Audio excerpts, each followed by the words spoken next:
Welcome to Austen Mondays. I am your host, Edward G. Pettit from the Rosenbach Museum and Library in Philadelphia, Pennsylvania.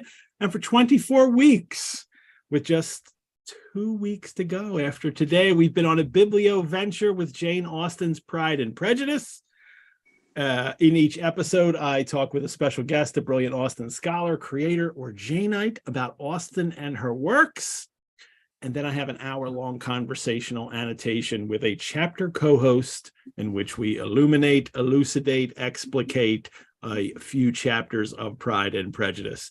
And our very special guest today is Juliette Wells. Welcome back, Juliette. Thank you. How nice to be with you again. Great. You were the only returning turnabout the room. There you go. So I feel very honored. All righty. Well, more with Juliette in a moment. Assess my air and manner of walking if you didn't get a good chance during my first turnabout the room. There you go. More with Juliette in a moment, everyone. And stay tuned for our chapter annotation segment when Casey MacMillan will join me to talk about chapters 56 to 57, or volume 3, chapters 14 and 15. Lady Catherine de Bourgh is not amused. So, although my runner-up title was Obstinate Headstrong Girl, and I'm almost thinking I should have gone with it. So, all righty. If you're watching live right now on YouTube, or if you are watching the recording, I invite you to please like the video and subscribe to the channel. Doing that gives our show greater visibility and leads to more people discovering Austen Mondays. And stay tuned after the Turnabout the Room segment when we will draw the name of the first winner of our Austen Mondays raffle. This week it's the Jane Austen package. It's 3 signed books, 2 by Devaney Loser, 1 by Natalie Jenner, and a Abigail Adams level membership for the Rosenbach. So next week's is going to be for the course with Juliette Wells. You can win a spot in that course. So let's take a turn about the room.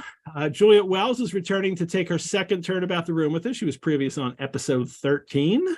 She is professor of literary studies at Goucher College in Baltimore, Maryland, the author of 3 histories of Austen's readers, all published by Bloomsbury academic. Everybody's Jane, Austen in the Popular Imagination, Reading Austen in America, and the forthcoming, a new Jane Austen, How Americans Brought Us the World's Greatest Novelists. For Penguin Classics, she created reader-friendly 200th anniversary editions of both Emma and Persuasion. And all of these books highlight Goucher's world-renowned Jane Austen collection and its creator, alumna Alberta H. Burke. And next month, after Austen Mondays ends, Juliette Wells will be leading an online course for the Rosenbach on Emma. And so I thought that's what we'll talk about today. We'll talk about Emma. So thanks again. Wonderful. Yeah, thank you. So my commitment to you, dear audience members, is no plot spoilers. If you have somehow managed to not watch Clueless, not watch any Emma film, Emma television series, or anything, if you don't know what happens, we will not give it away because it is just a delightful series of discoveries to make. Okay. So I'm saying that to keep myself honest. Well, like I try to do with my students honest too. So I would clearly be saying something if you didn't say that. Okay, good. And everybody comes on, and I asked you too about, your Austen discovery moment in your life. Do you happen to have an Emma discovery moment? They're actually the same discovery moment. So my sad story is that I had no one in my life growing up who was an Austen loving person. Although it must be said, my mother was a public librarian by profession. So we had books, we understood books, we knew libraries, we loved libraries and all this, but I didn't happen to have anyone, who played the role of handing me the Austen novel when I was too young to really appreciate it, or handing me the Austen novel at just the right moment until I was a junior in high school. And my very beloved English teacher in high school, Dr. Erica Jacobs, gave us a choice in AP English literature of books to read. And I've forgotten what the other choices were because my best friends and I chose Emma. And so I really, on the one hand, I regret that I didn't have a fan's experience, an enthusiast's experience of reading an Austen novel for the first time, I always had my academic brain on. I was always, I mean, I'm sure I wasn't trying to impress anybody, but I was thinking of Austen in the context of study from the Mhm. beginning and then continued through undergrad and grad school. But fortunately for me, I was coming of age and in college during the mid 1990s, which was, as you remember, if you were there, just this golden age of wonderfulness. Um, my students, it boggles their mind when I tell them that there had not been a feature film of Austen since 1940s, black and white. Yeah. Greer Garson, Laurence Olivier. I mean, they're just like, why did it take till 1995? And then suddenly, so I have vivid, specific memories of which movie theaters in Baltimore I went to see which Austen films. You know, this one for Clueless and Persuasion and Mhm. Sense and Sensibility. And I don't recall seeing Douglas McGrath's Emma with Gwyneth Paltrow in it when it was out, but maybe I did. I don't know. It didn't sink deep. But Emma's my first. I think I hate answering the question, what is your favorite Jane Austen novel? Because they're all my favorites. Mhm. The one I've just read is my favorite, but I really do think that Emma might be my absolute favorite. Yeah. And if I only could take one with me to the desert island to read and reread, I think Emma would be my That might choice. be the one you had to do. Yeah. It might be. Yeah.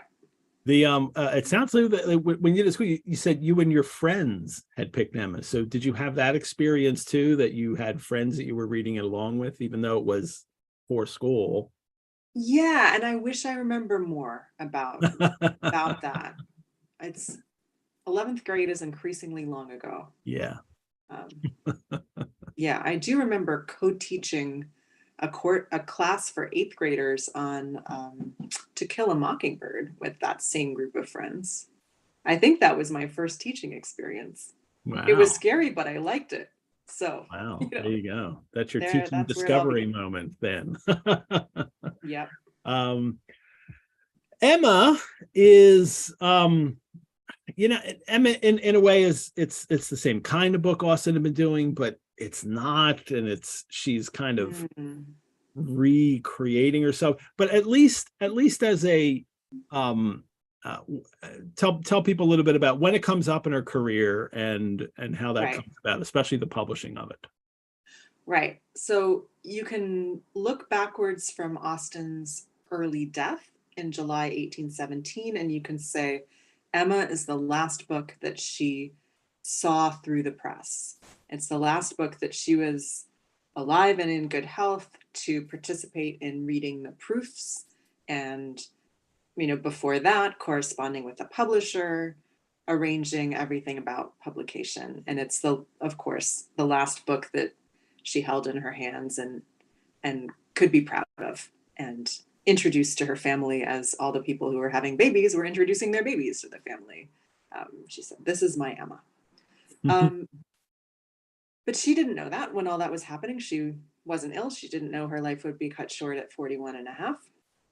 So for her, it just must have seemed like the next step in this gloriously productive decade. And this too blows my students' minds when we really look at the dates of composition, revision, and publication for Austen's novels. So she and her sister Cassandra, her closest confidant, their widowed mother, and their dear friend Martha Lloyd all moved to Chawton Cottage in July 1809. And Chawton Cottage was the property of her rich brother who had been adopted by Mhm. distant relations, but it took him a while to offer a home to his mother and sisters. We're not exactly sure I why. always wonder why did Edward Knight wait that long to give them the Oh, cottage? good heavens. But Why did he wait that long? yeah. Yeah, I mean, his wife had recently died, so that causes people to conclude that maybe she opposed. It doesn't make any sense to me. Anyway, I concentrate on the fact that July 1809 was the beginning of the first settled period of Austen's adult life. Ever since her father had died when she was in her mid 20s, she had bounced around. She had not had a home of her own. She had not been in control of her time, had a peaceful place to write, any of that. And so this household of women worked together to make it possible for Jane to spend quite a number of hours, most days writing. The family story was that making breakfast was her part of the day's work, and that before breakfast, she played the piano. And one of her nieces recalled she chose that time because none of her family really liked to hear it. But I always think, what a great way to get your day off to a good start. You're not breakfasting at the moment you wake up. Thank you, cat. My cat has views. You're not breakfasting the moment you wake up. That's more of a mid-morning thing. So you've got some time to yourself before breakfast. What would you choose to do? Even if it's wet outside, you could play your piano. And I really like, as a former classical musician myself, I really like that Jane Austen kept piano playing in her day into adulthood, even when she was also engaged in what we would think of as her serious artistic pursuit of writing. And we know she did lots of other arts and crafts as well. She was a fine needlewoman. She worked on all kinds of different sewing and embroidery projects, and by all accounts enjoyed those too. So she was multifaceted in her artistic output. Sense and Sensibility was published in 1811. Pride and Prejudice, as you all know well, 1813. Mansfield Park, 1814. Emma has 1816 on the title page, but copies were beginning to sell and circulate in December 1815. And this is why I say it blows my students' minds. Every year or two, every year and a half-ish, Austen has brought out a magnificent, complex novel. You can track her development, her evolution as a writer. Certainly we know that she had earlier versions of Sense and Sensibility and Pride and Prejudice that she had drafted in her early 20s, and we wish we knew more. We wish we had the evidence to help us understand what the revisions that she made. Mansfield Park was the first of the major novels that she wrote from scratch without a prior earlier version, and then she continued that with Emma. And I would say, if those of you rereading Pride and Prejudice now for Austen Mondays, if you want the full chronological experience, then yes, squeeze in Mansfield Park before we get started with Emma in April. But I really do feel that Mansfield Park to Emma has a lovely logic to it as well. I beg your pardon. I meant to say Pride and Prejudice to Emma has a lovely logic to it as well, because Mansfield Park is kind of a detour in terms of Austen's humor. That is to say, there's not so much of it, the humor in Mansfield Park. And in some ways, Emma and Pride and Prejudice speak to each other more directly. Yeah. And I also think that the concerns of Pride and Prejudice, the way that Austen uses her narrative techniques, are the kind of perfect opening of a door into the glorious, I think I'm going to use the word glorious every 2 minutes, the glorious complexity of that aspect of her art in Emma. She's just so in charge. It is. She is. Doing so much subtle work.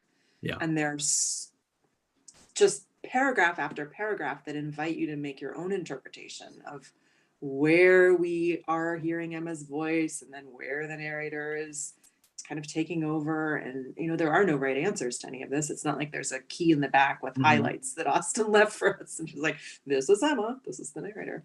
And so it's a puzzle of a book in that sense, and also in other sense. And this is, I feel like it's almost this kind of rewarding venture. She's kind of up the notch here. She's had success with her 3 novels, but now she gets to writing Emma, and the Prince Regent is writing to her to be. Now she's not selling the kind of Walter Scott numbers in tens of thousands, but she's known and well respected by her readers, and she gets to switch publishers now too. She gets to move to John Murray, the most prestigious fiction publisher certainly, and also poetry really in England. Right. It must have felt very exciting to her to be publishing with such a renowned person, and to be in the company of Byron. I don't know if it would have been exciting. Really? To be in the company I mean, Byron, and Murray publishes Byron. Anyway. Murray, and Emma winds up getting reviewed by Walter Scott. And Yes. Scott writes a kind of retrospective review of her works as well. Well, he doesn't mention, he doesn't mention Mansfield, is that what it is, or just the other two? Mention Mansfield Yeah. Park, and she was annoyed by that. Yeah. But yes, Walter Scott's unsigned long review was a standout critical appreciation of Austen in her lifetime. He was the only person who wrote for her eyes, rather than for later generations, that she had made a difference to the English novel, that her works mattered for literary reasons. And she knows it's Scott too, right? I mean, everybody knows what Scott writes, or at least they know there is novels. Maybe she doesn't know he writes the review. Is that it?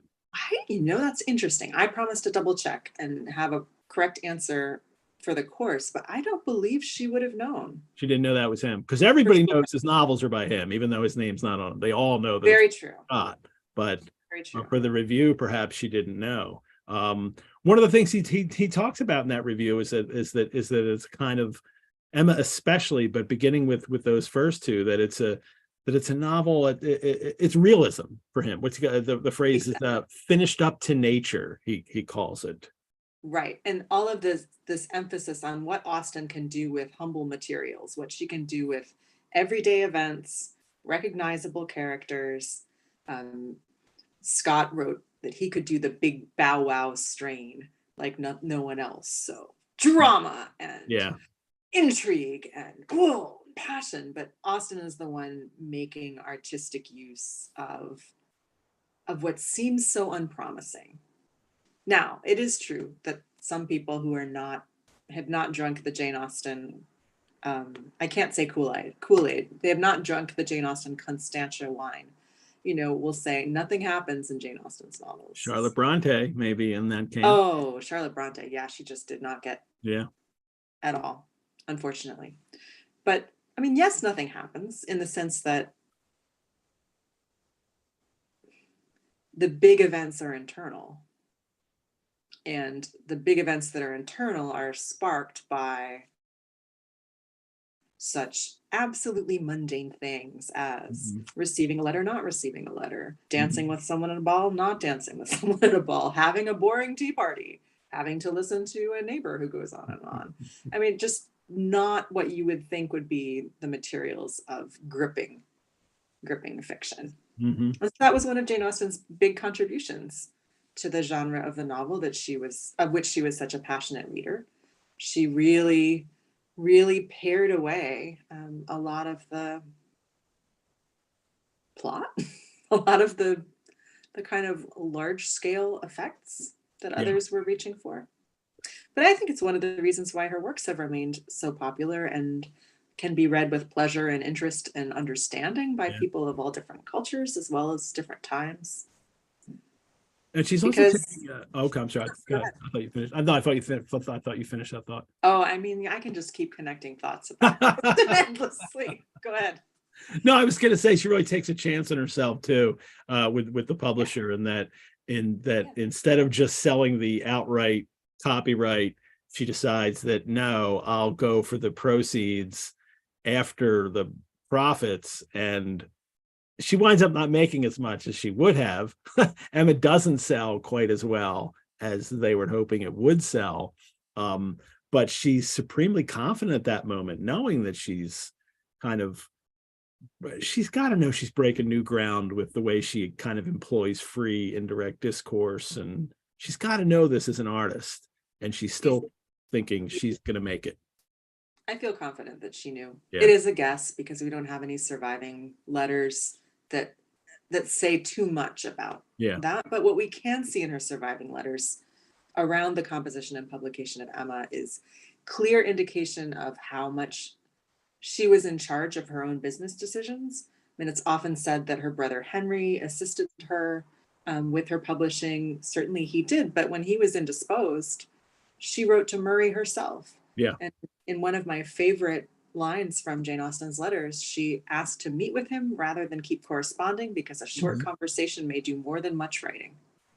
And I think of that every time I get in an email, in email hell with someone, and we just need to talk, and it could be short. And she asserted herself. She did not let Murray push her around. And also with and you mentioned the Prince Regent, her unlikely fan. Jane Austen did not meet the Prince Regent personally, but she did meet the man who was the Prince Regent's private librarian, the Reverend James Stanier Clark. And that man, Stanier Clark, had strong views on what Austen should write next, and wrote what to us are very funny letters, in which he's like, oh no, I know what you should write this, write that. And the letters that she wrote in return to him are some of the clearest statements of her artistic creed that she left to anyone. And they're wonderful. And again, they're so assertive. She doesn't even spend very much time being kind of basically polite to this fairly eminent man. And she says, no, I could no more write the kind of book that you're suggesting. You know, I couldn't do that to save my life. I paraphrase a little bit. Yeah.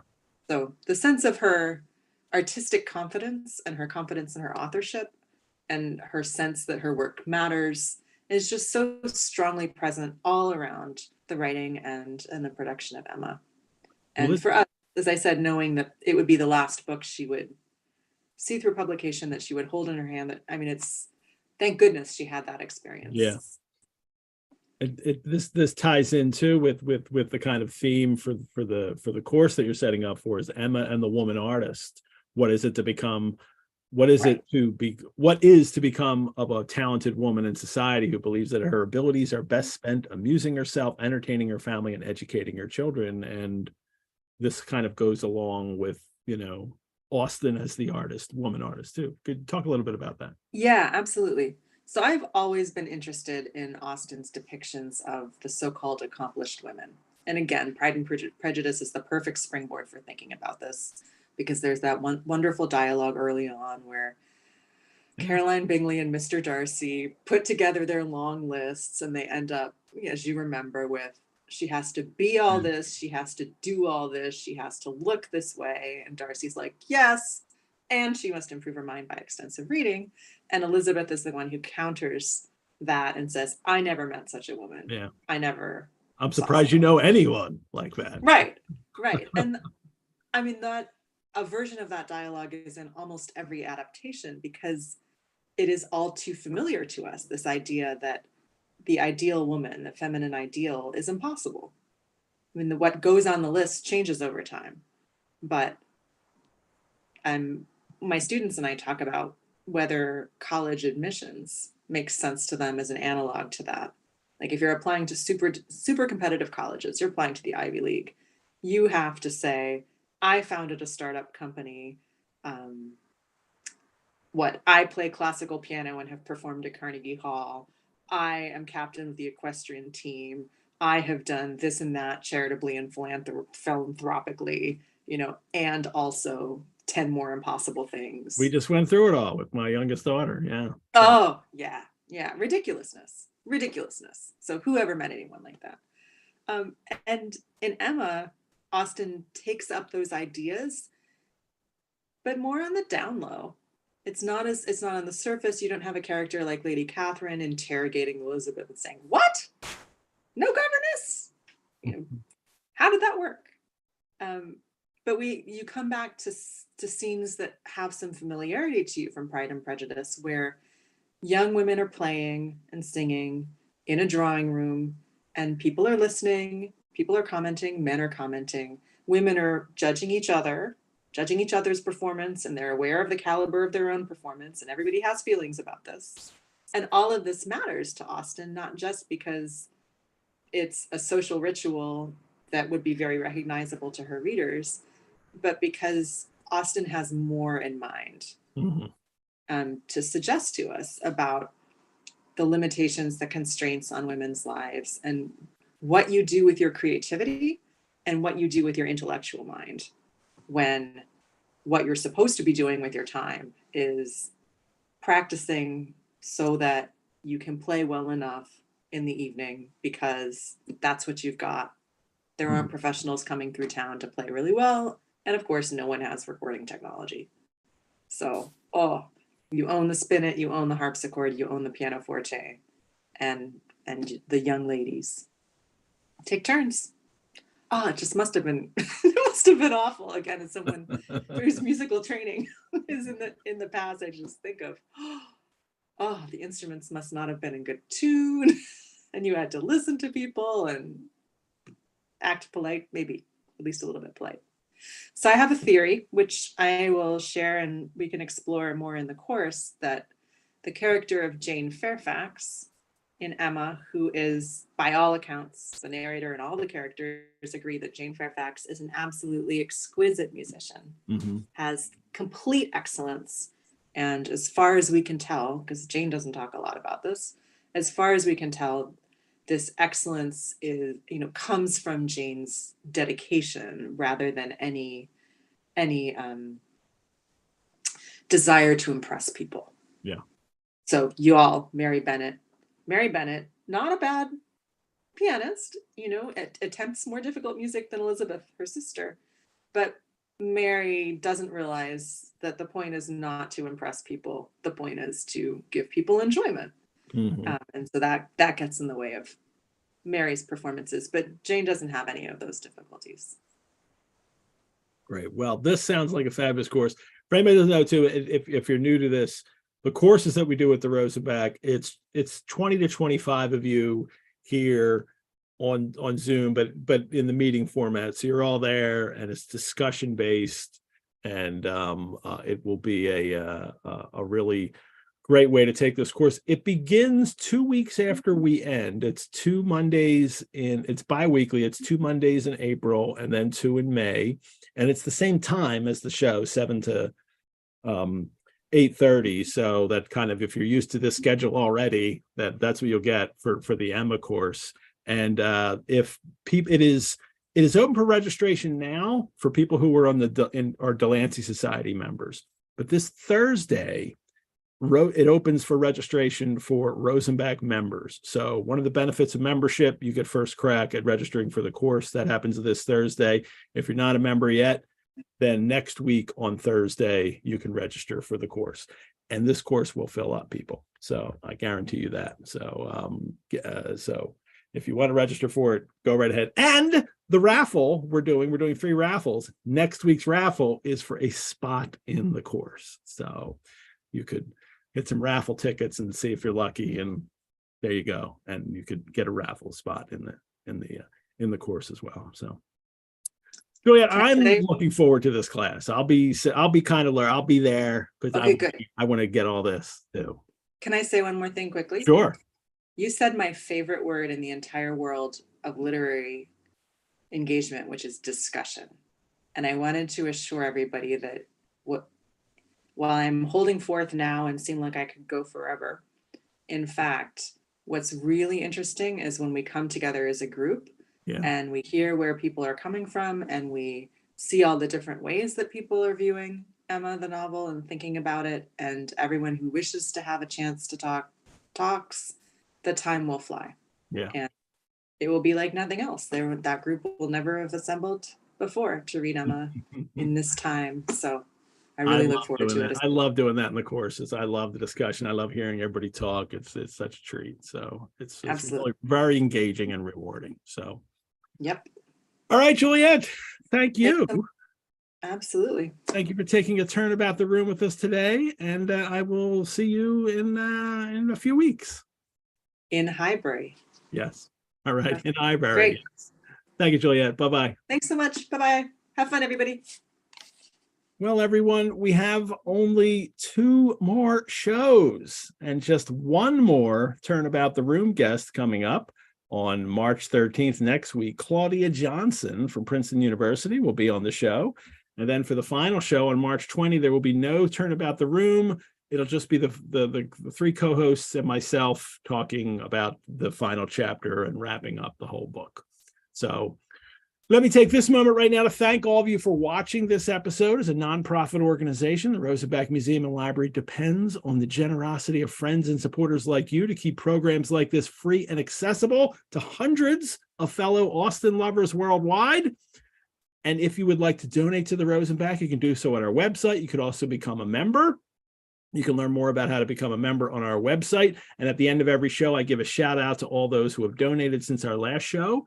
I will do that today. But now on to the Austen Mondays raffle, and I will have a special assistant coming in to help me draw the name for the raffle.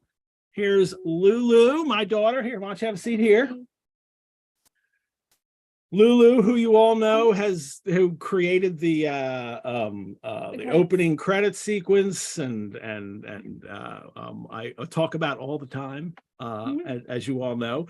But the raffle here for the next 3 weeks, we're offering fine Austen prizes, and your contributions via the raffle help us to create more programs like Austen Mondays, and definitely like the new show that I'll be telling you what it is, a new biblioventure. I'll tell you next week. And remember, you can buy as many raffle tickets as you'd like for each raffle to increase your chances of winning. And each week is a new raffle. So the tickets purchased as of 5 p.m. today are for good only for this raffle. For next week's prize, you have to purchase all new tickets, and if that's the prize that you want to go for. So to draw and all the names are in here, and so they're all in separate little notes in here, and I'm using one of my top hats. Yes, one of my top hats. This week's prize is the Jane Austen package. It's 3 books, 2 by Devaney Loaser, both signed, Sister Novelist and The Making of Jane Austen, and also Natalie Jenner's novel, The Jane Austen Society, signed as well, plus a Rosenbach membership at the Abigail Adams level. And I want to thank, it is a lot. I know it's like $170 value, something like that. I want to thank Devaney Loaser and Natalie Jenner for donating their books, for signing and donating the books for this raffle to help us. And Lulu, you may draw the name. Oh, what's it gonna be? Look at it. If it's not a name that you dropped it when I saw what it was, though. Okay.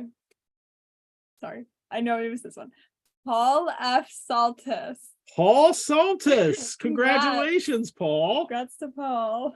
Paul has been a viewer of more than just this series, so I'm very happy that he has won. Paul, we will contact you to get your address and let you know that, how we're going to send it and all that stuff. But Paul Saltis is the winner of this week's raffle. Next week prize, as I said, is a reserved seat in our upcoming online course, Reading Austen's Emma with Juliette Wells. And thank you, Lulu. Thank you. Goodbye, everyone. Bye. And now let us continue here. Here comes KC. Hey, KC. Hello.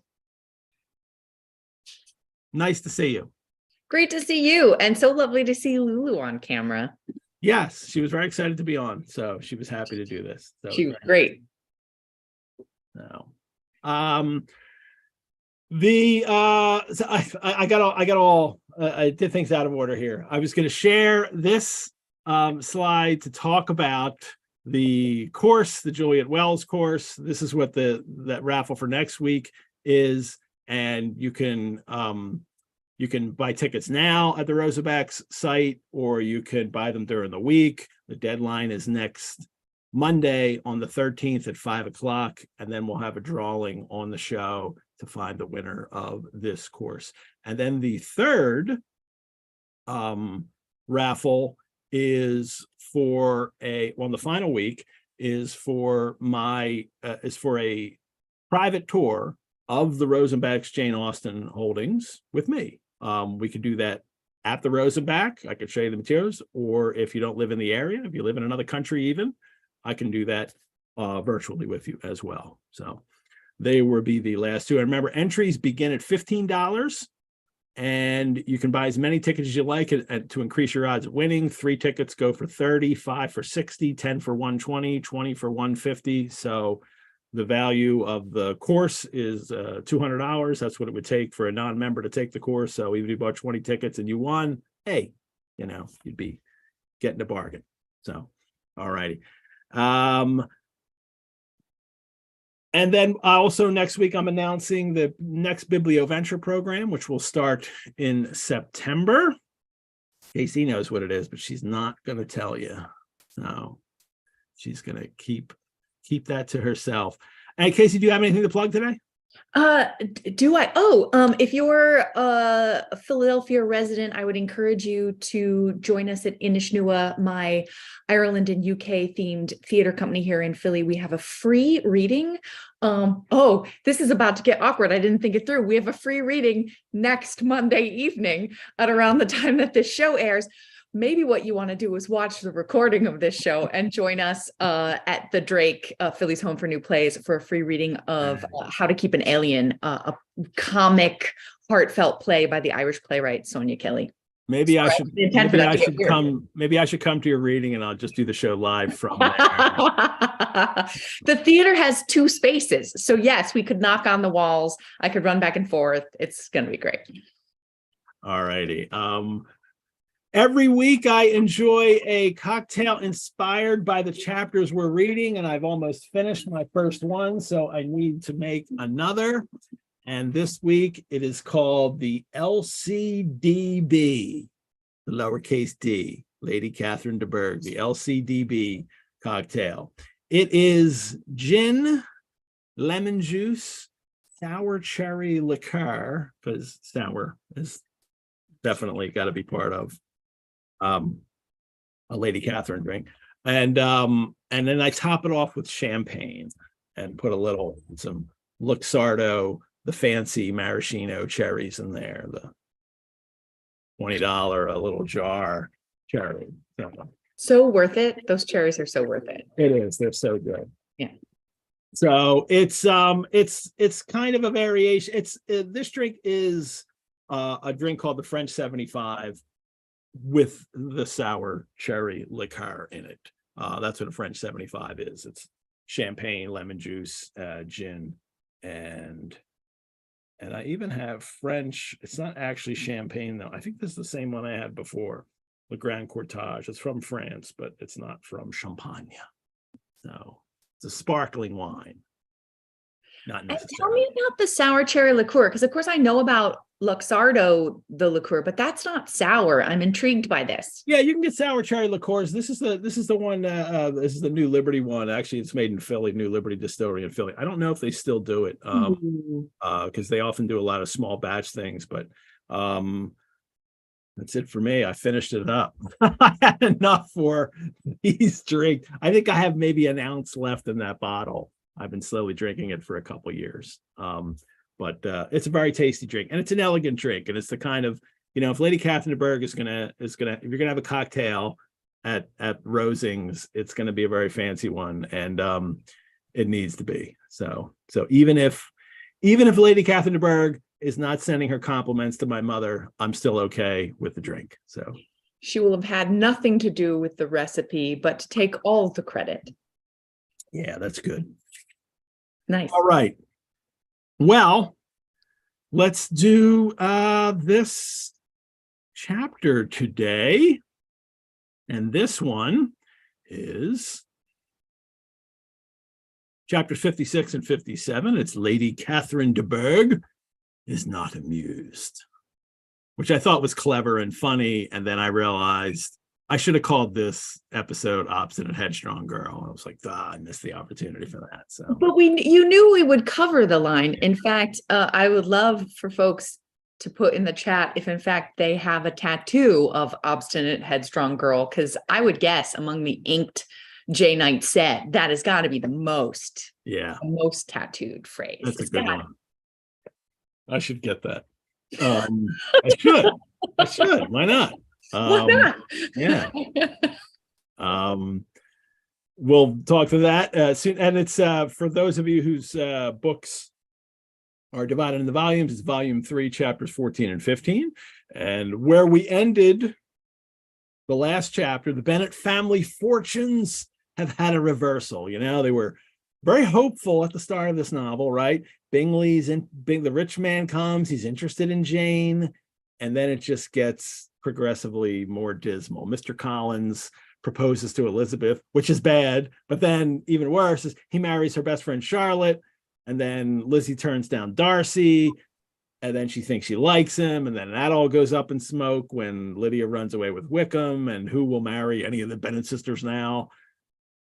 But Bingley has returned and is now engaged to Jane, and Elizabeth lives in this constant state of hope, despair for Darcy. Like every day, it's back and forth, right? Every day. I love it. And for me, it's the youngest that Lizzie appears in the novel, right? We rely on her judgment, especially when that judgment grows, and we rely on her perceptions of things, and to watch her struggle with things that feel a little more obvious to us, I think, about Darcy's feelings it's a pleasure. It's sort of her, like, I will give him up forever is a phrase that's already came up in the last chapter. It'll come up again. And it just makes me want to hug her. Yes, she has another one of those today, yes, where she's like, well, if he does this, then I'll know what to do. Like, she's got a new test every week. People are starting to respond. Beth says she doesn't have that as a tattoo, Austen Headstrong Girl, but she has a necklace. And someone else has a sticker on their laptop. Iman has a sticker on a laptop that says that. So there we go. I have a tote bag. There you go. I think and there was a package of Austen temporary tattoos, and I think that may have been one of them, but I can't remember now. So you are the one with the obstinate. I may have that, or had it. So, and Linda has a backpack patch of Obstinate Headstrong Girl. We'll talk about when we get to it. But I love how it is. It's an insult then, and it's not now. So there we go. That's what we'll talk about that later when we get to the line. Chapter 56. The carriage arrives. They're all hanging around, Bingley included, and a carriage pulls up. They don't know who it is. They don't recognize the livery of the servant. Like, who is this? And I love this. Bingley instantly prevailed on Miss Bennet to avoid the confinement of such an intrusion and walk away with him into the shrubbery. They keep disappearing. I know it's my modern take to be like, they're going to go make out. I know Jane really wouldn't. The shrubbery is where they retreat to, so they're not going to be any parts of this. They don't care who it is. And it's Lady Catherine de Bourgh. She entered the room with an air more than usually ungracious. Of course, she's usually ungracious. She made no other reply to Elizabeth's salutation than a slight inclination of the, what is that? There you go. What's that? Slight inclination of like, wait, I didn't see you do it. Yeah, I did see you do it. It was just it was so slight. And sat down without saying a word. No request of introduction had been made. She can't come in and just talk to Mrs. Bennet, say, hi, I'm Lady Catherine de Bourgh. She has to be introduced, but she doesn't bother. And then and the worst, right? Her first line, go ahead, do her first line. Oh, yes. I hope you're well, Miss Bennet. That lady, I suppose, is your mother. Yeah, ungracious. Yeah, I'm pretty sure that's the definition of it right there. That lady is your mother. And then, even with the sister, that, I suppose, is one of your sisters. I mean, she is Lady Catherine. And that's all Mrs. Bennet needs. This is one of this is an endless delight, this next sentence. Yes, madam, said Mrs. Bennet, delighted to speak to a Lady Catherine. That is maybe the most important use of an indefinite article in all of English literature. Not delighted to speak to Lady Catherine, delighted to speak to a Lady Catherine. A Lady Catherine, yes. Yeah, it explains how Mrs. Bennet is going to take in all of this rudeness, which is to say, not at all, like water off a duck's back. She doesn't notice the rudeness. I mean, this is part of her kind of MO, is that her single-mindedness kind of doesn't allow her to recognize these kinds of things. Oh no, it does. No, she does recognize this behavior because she recognizes it in Darcy, but when he's rude, she says something about it. But I guess when he does that, she thinks, well, he's not going to marry any of my daughters, so he doesn't matter anymore. Oh, for me, I think her understanding of Darcy and Lady Catherine are of a piece, right? When Darcy started out by being rude, by insulting the beauty of one of her girls, which is like flips the switch for her. But when he says that the society is unvarying, right? We dine with 4 and 20 families. For me, that feels very much of a piece with, it's a small parlor, but it's better than the Lucases. To me, it feels like the same sense of like, we're better than, this is our position here. If she recognizes that Lady Catherine is being rude, do you think she responds to her in kind as she did to Darcy? Oh, heck no. No. You'll probably hear me say this a lot tonight, Ed, it being my sort of like last chance one-on-one with you, is you'll probably hear me say, like, if I were directing this, I think there's so much room for beautiful interpretation, and these moments are so rich. There's so much room for interpretation. My Mrs. Bennet, yes, would just be so awed by a Lady Catherine or any other lady, that it would curb her defenses. I think she'd just be sort of chuffed and awed and a little scrambling to do her best, but a little off her game. That, of course, is informed by the brilliant Brenda Blethyn in the 2005 film. How do you indirect? I mean, we'll get to it in a minute, but how do you cut any of the dialogue between Elizabeth and Lady Catherine? Like, every line that Elizabeth gives is like a gem, and I can't. Well, we'll get to it. I wouldn't know how you would direct it. Like, how do you condense it, or you just like, all right, well, this is going to have to be the longest scene. I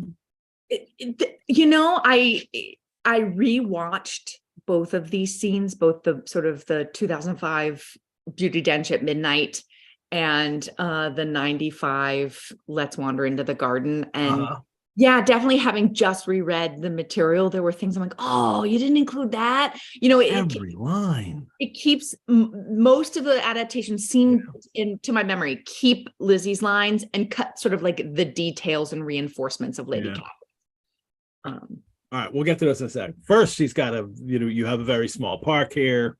And then this is when Mrs. Bennet's like, oh, well, it's larger than Sir William Lucas's, which I love.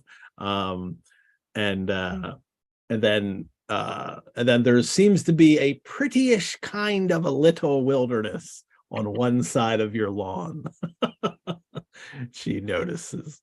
And I shall be glad to take a turn in it if you will favor me with your company. And Elizabeth obeyed. And that's the word. Elizabeth obeyed, to kind of emphasize this. Lady Catherine doesn't ask for anything. She commands, and you either obey or you don't obey. Right? Oh, that's so interesting, because for me, the obeyance, is that a word? Is to go, my dear, cried her mother. That for me, we've seen a number of moments when, against her better judgment, Lizzie's like, I have to do what my mother's asking right now. Just in the proposal stuff, my mother's asking me to leave Jane and Bingley alone. Oh, I hate that I have to do it, but it's her obeying her mother, not Lady Catherine. Yeah, her obeying her mother always sort of strikes me. There's always a limit to her sort of like rebellious streak for me. But yes, the commands were made, and certainly at the very least, Mrs. Bennet is obeying the commands of Lady Catherine. And then Elizabeth also runs into her room for her parasol because she's going outside, and a lady's not supposed to be out in the direct sun. That's just what the life is here. But I kind of imagine if it was anybody else, she wouldn't have ran for her parasol. That there seems to be that it's also a note of the propriety of she's with Lady Catherine, so she's going to follow these rules. If it's Charlotte, she's certainly not going to grab a parasol. They're going to run outside. You know what I mean? Yeah, I do. I think that's a lovely. I think that's a lovely assertion. I might even in my interpretation add, sort of building on that idea of take a second to collect her thoughts too, of like, is happening here. Yeah, like giving herself a minute to think could also be part of it too. Hey, and lest we think that prettyish is Lady Catherine being less rude for a sec. The annotated Pride and Prejudice tells me in this latest prep that wilderness could be taken as an insult, saying wildernesses now in Regency gardening, a thing I learned a lot about when directing Tom Stoppard's Arcadia. Wildernesses are out, bucolic rolling landscapes with clustered sheep are in. So she's calling them out of style. Mm-hmm. Yes. It's not going to be like Rosings. Right. And the fact that I couldn't let that go is the reason why our conversations always run extra long. No, it's fine. But Lady Catherine has to point all these things out for everything. Everything is always I am judging what I'm seeing, what people are doing, how people, how that it's a running, it just happens all the time. Everything she says is a judgment on what's in front of her. And every judgment is an expression of power and authority, which for me really informs the scene to come too. Yeah. What she thinks is powerful. She can't even get out of the house without, she just opens the doors of the dining parlor, the drawing room, and pronounces, what her opinion. It's just, I love it so much. She is, right? It is the 21st century equivalent is that person who comes to your party and looks through your medicine cabinet, who opens up the closets. I had a guest in my house once, open my refrigerator to have a look inside. I'm like, what are you doing? That's funny. So one-time guest. There you go. Lady Catherine would also be a one-time guest. It doesn't go for book people. We all want people to look at our books. So... And if you have books and I go in your house, I'm going to be rude to you and ignore you and look at your books first. I'm not judging you by looking at books. I'm really not. I really got to look. I really want to know what books are here. Oh, right. Yes. Every person on this Zoom knows what you're talking about. Yes. Hard yes. All righty. Well, Elizabeth gets worried right away. Well, actually, no, at first she realizes, how could I ever think her like her nephew, which she had compared them in the past. And she's realizing now that another, thing is falling in place for her, that this isn't Darcy. This is not the way he behaves. All right. Yeah, I want to have you read. And it's like, how much am I going to have you read? I want to have you read all of this, but we don't have all night. But let me just start it with her first. I'll say her first pronouncement here is she's, of course, why I'm here. Your own heart, your own conscience must tell you why I come. So right off the bat, she's letting Elizabeth know that this is a matter of character, morals. That's what she's here for. She's judging it on that kind of level. And Elizabeth should, of course, know what it is. Mm-hmm. And if I were to direct this, second time of many, the fact that they have walked in silence from the house to the copse, I am curious about Lady Catherine's experience of that silence. We get Lizzie's. I'm not going to start a conversation with her. And I wonder the extent to which Lady Catherine has used her power to prepare the conversation ahead of time, and the extent to which already before we even begin talking, Lizzie has upended her expectations. In the rewatching of the adaptations, 95 and 05, both started with, you can be at no loss of this is the beginning of the conversation. But I wonder if it isn't Lady Catherine responding to the fact that Elizabeth Bennet should have said something by now, should have asked by now why I'm here. Mm-hmm.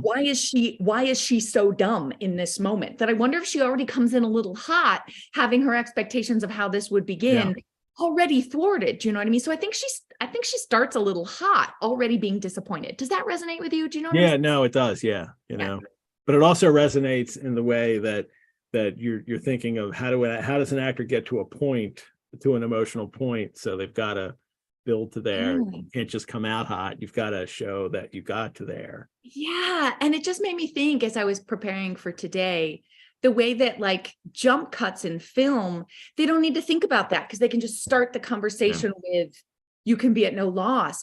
But I'm a reader steeped in the text. And a theater artist. So I'm looking through all the moments that Austen has given us, and she's given us that long silent walk. I'm intrigued by it. I want to make meaning out of it. I think it's, well, that's the invitation, right, of any writer to the readers, is make some meaning. All right. I know you want, I want you to do Lady Catherine. I'm certain you want to do Elizabeth too. Like but we'll do as much as we can here. And I want to give you, I want you to give me a good Lady Catherine in her first speech here, the Miss Bennett.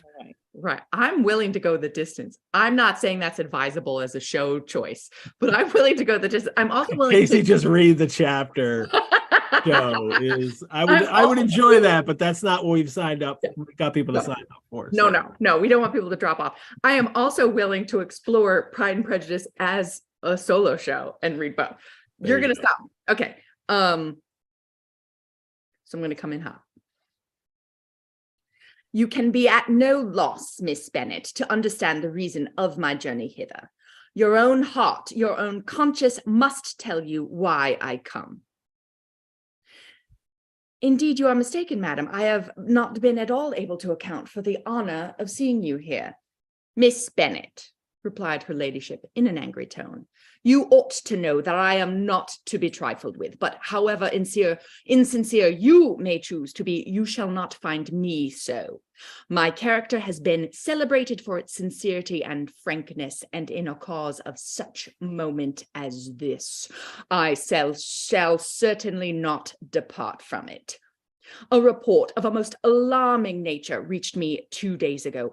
I was told that not only your sister was on the point of being most advantageously married, but that you, that Miss Elizabeth Bennet, would, in all likelihood, be soon afterwards united to my nephew, my own nephew, Mr. Darcy. Though I know it must be a scandalous falsehood, though I would not injure him so much as to suppose the truth of it possible, I instantly resolved on setting off for this place that I might make my sentiments known to you. And give Elizabeth's first response at least. Yeah. If you believed it impossible to be true, said Elizabeth, coloring with astonishment and disdain. I wonder you took the trouble of coming so far. What could your ladyship propose by it? Everything that Lady Catherine does, Lizzie's got, and I'll call her Lizzie here, she's got a smart ass reply, like every single time. She is not taking, and even as upsetting as this is, and she's coloring with astonishment and disdain, she's really upset. She's still sharp enough and witty enough to come back each time with a sharp reply to put her in her place. And all the credit in the world, because the calculus she must be running in this moment, right? Because as we were talking earlier, Ed, those last chapters reveal that she is in a state, an emotional state around Darcy. Does he still want me? I can't believe it. What if he doesn't come? What if he did? You know, like she's going to have to measure every response, because of course she wouldn't want this to get back to him, that she thinks this is assured when he might have been done with her. Like, you know, her care, I think, again, if I were directing this, I would encourage my actor playing Elizabeth to find a few moments where she's just got to take that inspiration, a word that used to mean an intake of breath. She's got to take that inspiration to just, you know, I think sometimes in the zeal to express Lizzie's quick thinking, I should have done a vocal warm-up. In the zeal to express how quickly she can think, I think sometimes the adaptations that we love anticipate a little bit. Don't give her enough time to think, measure, choose a response. And for me, those little split seconds, if we take them, can actually reveal facially how quick her thinking is, instead of making it impossibly thick, you know, impossibly quick to follow. Lady Catherine is, you know, well, I came so at once to insist upon you. I came for you to contradict it. And he's like, well, coming here was confirmation of it, wasn't it? And then, oh, didn't you? You know, it hasn't not been industrially circulated by yourselves. Did you spread the report? I never even heard of it. And it's just on and on. You know, And then the next one is, can you Lady Catherine says, can you likewise declare there is no foundation for it? And I love this response. This is so sharp. I do not pretend to possess equal frankness with your ladyship. You may ask questions which I shall choose not to answer. Harkening back to when Lady Catherine has just told her that my character has ever been celebrated for its sincerity and frankness. Who was celebrating this? Lady Catherine. Lady Catherine herself. Yeah. When she speaks of all his family and all the world, she always just means her. Yeah, everybody celebrates her frankness. And the tightrope that Elizabeth doesn't tell a lie. She will to her mom in a sec, but she doesn't tell a lie, right? Can you declare there is no foundation? Well, yeah, dude proposed to me at your house like not so long ago. The fact that she, this is why I think I'm interested in those moments of silence of how do I move through this with integrity? How do I also not seem entitled to his affection? How do I not? The fact that she can measure so many layers of reality just speaks to her brilliance for me. I just want to unpack a sec. My interpretation of Lady Catherine is I just want to highlight, because I think it comes up later, is I leaned in to not only your sister was on the point of being most advantageously married, which I've heard been played neutrally as if that's a thing that happened. But for me, I think there's an injustice to Lady Catherine that after this family has been so nearly mired in scandal that any of those girls could have anything good happen. What does she have to do with Jane Bennet? Nothing, but it still affronts her to me. Yeah. And also at the end of this first little speech, I resolved on setting off for this place that I might make my sentiments known to you. I popped that to you because I think it hints at the fact of I came to you before I came to Darcy because there are a lot of reasons why I wouldn't want to confront him about this first. So. Well, yes. All right. So thank you for the indulgence to letting me go backwards a little bit. Yes. No, that's fine. It's jump in with whatever you have there. I'm having the hardest time editing here and what part of this I'm not going to talk about, because it's the same. It's the dialogue in this novel is so fantastic. We've talked about this before. John Mullen, when he was on, we were talking about it. The way the dialogue works so well in this novel, and we've talked about it other times. It's especially the scenes of Elizabeth and Darcy early on. It's like this, early, back and the Ernst Lubitsch, comedies, the back and forth couples, and I forget the phrase I'm looking for, the term to describe that. But here it's a sharpness in an argument that's clever and always on the money. It just goes on for the whole speech. I insist on being satisfied, and well, your ladyship said it was impossible. So you've answered your question, and you may have allured him. You may have drawn him in, and Elizabeth, well, if I have, I'm not going to tell you. Then let me give you the next one. Miss Bennet, do you know who I am? I have not been accustomed to such language as this. I am almost the nearest relation he has in the world, and I am entitled to know all his dearest concerns. I love that rather than answer, right? When each of them, because it happens to Lizzie too, when they're sort of bested by an argument that they won't win moment to moment, they change the subject. Don't you know who I am? And I think it's the most true statement and most true expression of Lady Catherine's reality in this moment. I have not been accustomed, right? When you surround yourself with yes men, no one's going to ever speak to you this way. No one's going to ever give you the truth. It's like a Regency indictment of celebrity, right? It's why celebrities turn so weird, because no one ever tells them they're being weird, It's the first time she met Elizabeth too. Whoa, you have you speak your opinion for a young person. Quite. I mean, she that she's already noticed this in Elizabeth, that she'll speak to her in this way, give her opinion so readily. And now Elizabeth's just playing what she always, this is, of course, I'm just going to answer you like a normal person should answer someone who has said something really rude to them. And she's, you know, not accustomed to that. And then she says this match to which you have the presumption to aspire can never take place. No, never. He's engaged to my daughter. Now what have you to say? Like, oh, you got me there, huh? Yeah, Lady Catherine comes to this fight with a sense of a couple of things for me. Of, I came all this way. That should mean something to you. It don't.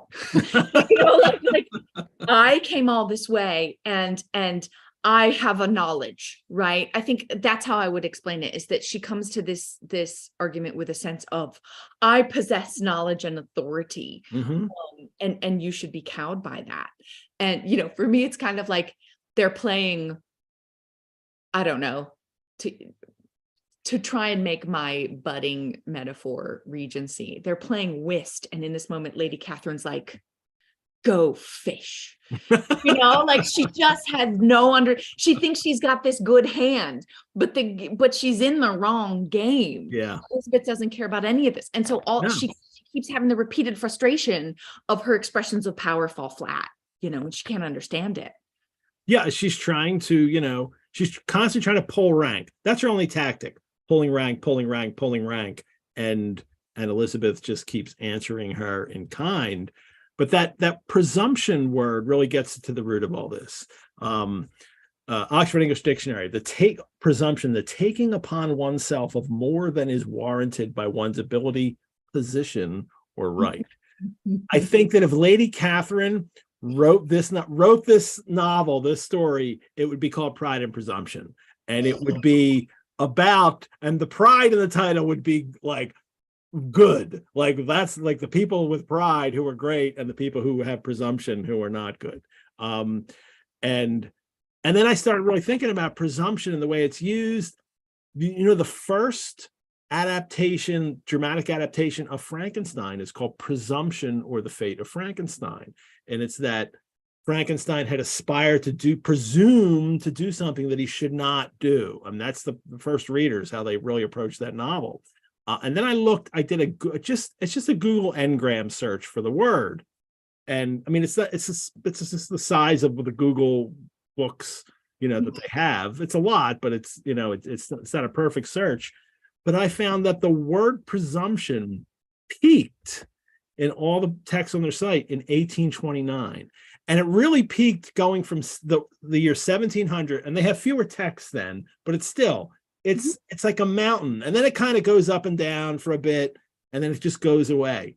People in the 20th century up till now, we pretty much don't use the word presumption. We don't think it's a big deal at all in these English language books. But 1829, and it just makes me think that it is something, it's an issue that the upper class is really concerned about, the way that the mobility, upward mobility and class, you know, distinctions are really changing since, you know, the early modern period now for a couple of years, but everything really goes in the 19th century, and all you need is money now to raise yourself up.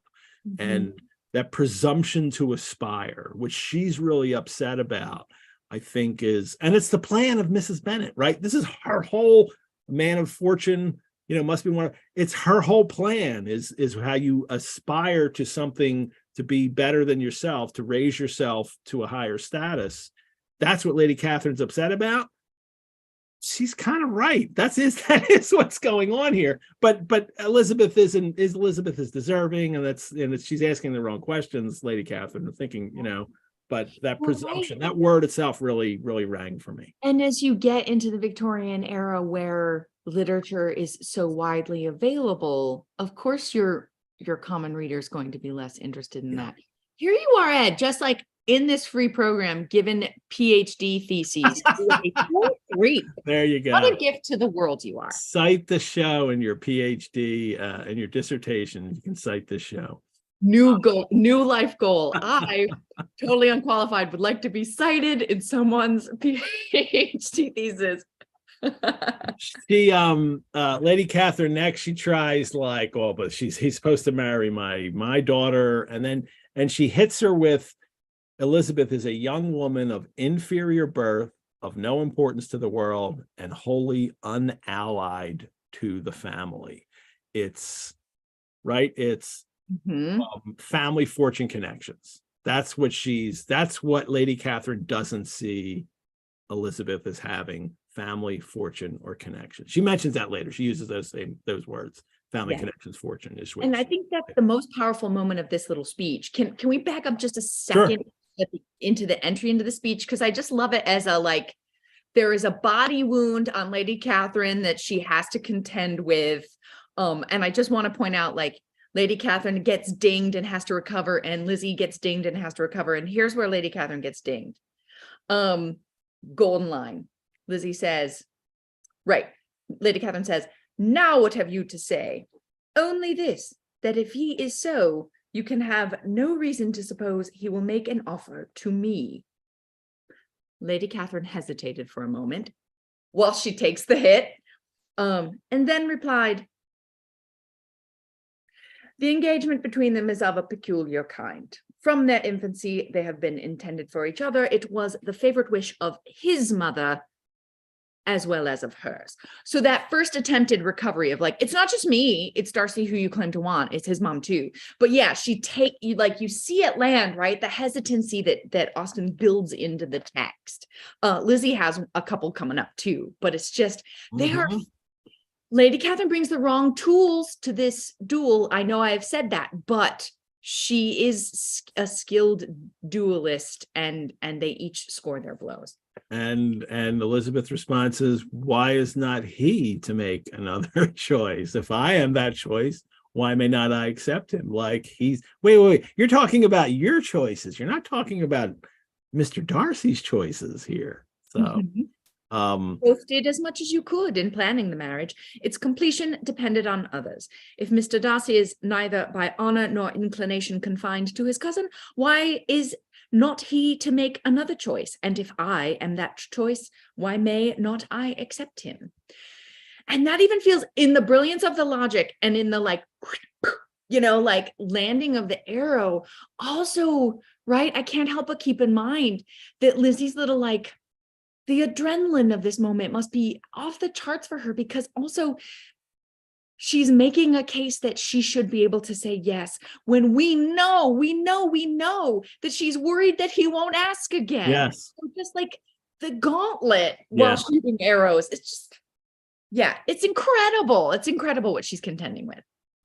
Now Lady Catherine tries to, well, nobody's going to accept you. He'll be kind of censured, slighted, and despised by the family. And Elizabeth says, and I'll feed you, and then you can hit the line. Elizabeth says, but the wife of Mr. Darcy must have extraordinary sources of happiness necessarily attached to her situation, that she could, upon the whole, have no cause to repine. Obstinate, headstrong girl, I am ashamed of you. Is this your gratitude for my attentions to you last spring? I love she thinks that counts. I was nice to you. Don't say yes to this guy, rich guy with a great house. I invited you to play the piano in the servants' quarters where you wouldn't disturb anyone. You dined with us however many times Mariah kept count of. Is nothing due to me on that score. Yes. And you know what? Okay, if I were directing this, Lady Catherine next says, let us sit down. You are to understand, Miss Bennet, that I came here with the determined resolution of carrying my purpose, nor will I be dissuaded from it. If I were directing this, would Lizzie sit down? No. Heckin' no. No, she wouldn't. She would hold her peace. Yeah, she would stay standing. I have not been used to submit to any person's whims, says the person who just demanded someone sit. Yeah.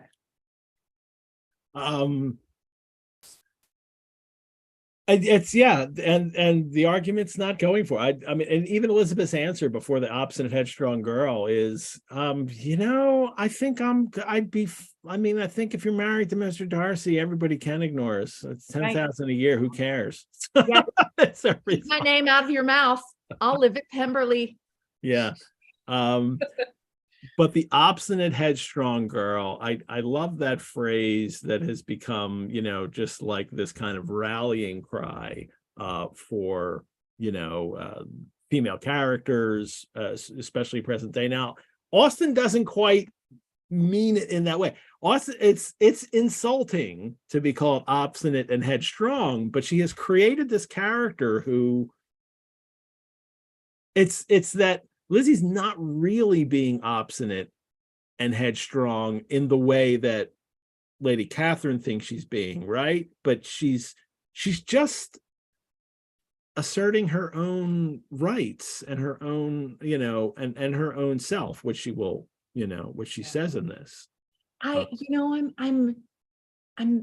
fascinated and cheered by the ways that derogatory terms and insults are reclaimed by oppressed groups, whether we're speaking in terms of like gender or class or race or sexual orientation, not things that all exist in the world of this book, of course, but there's a spirit of reclamation that says, oh, is that the label you're going to put on me? Yes, let me tell you what that really means beyond your very limited understanding. Here, it's one of the beautiful ways that language evolves. So yes, if I were not afraid of needles, then maybe yes, I would put obstinate headstrong girl somewhere. Or really, if I were not afraid of how it would like fade and sag here in these middle-aged years. You could just do the the Sharpie pen and have it for a little while. It's already it's real.